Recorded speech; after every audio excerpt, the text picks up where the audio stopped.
So for my testimony, just a brief summary kung ano yung naging story ko before meet ko si Lord. Actually, I was agnostic atheist for most of my high school and college life. So before, sobrang bulak-bulak ko sa student. Naging student ako ng isang worst section sa isang school dito sa Naga. And yun yung naging upbringing ko. So namulat ako sa mga vices, pag-inom, paninigarilyo, marijuana, and namulat din ako sa mga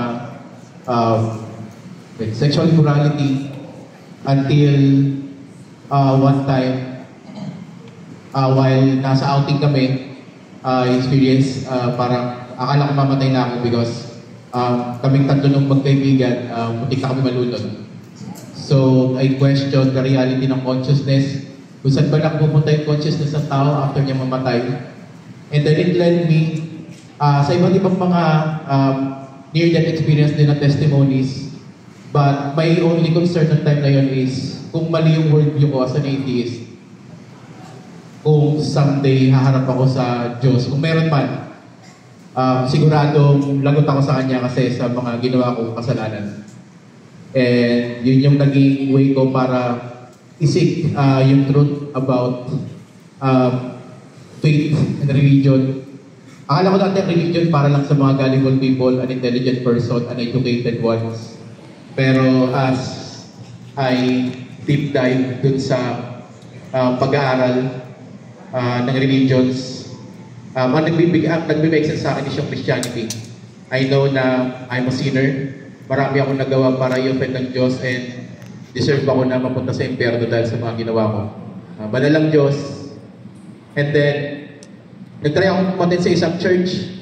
And dun sa church na yon, naging attender ako for about 3 months. And then, habang naglalakad ako sa Colgante Bridge, dyan sa, dito sa Naga, ay pumasok sa isip ko na question. Ito yon, sa Christianity, si Jesus Christ is the Son of God, is the most powerful being in the universe.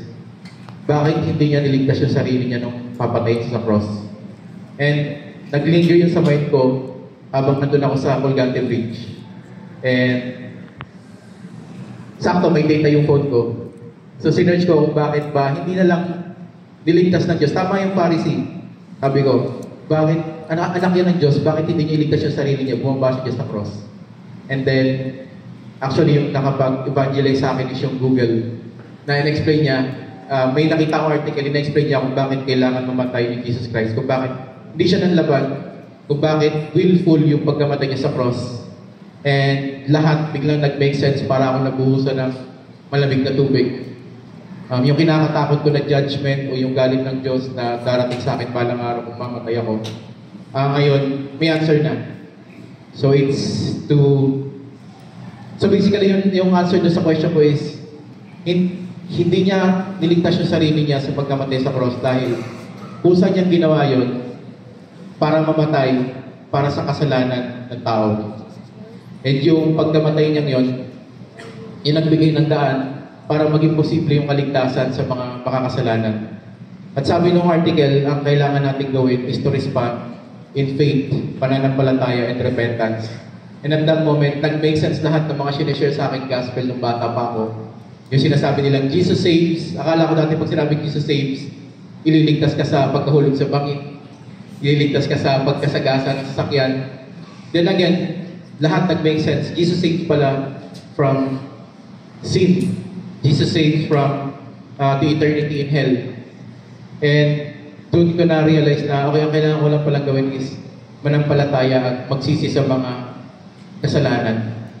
And at that moment, doon sa Colgante Bridge na yun, Pastor, doon ko na-realize yung grasya ng Panginoon na kaya niyang iligtas, maging yung katulad ko na akala ko walang ligtas sa galit ng Diyos. Pero dahil sa biyaya at awa niya, pinarealize niya sa akin yung kaligtasan niya.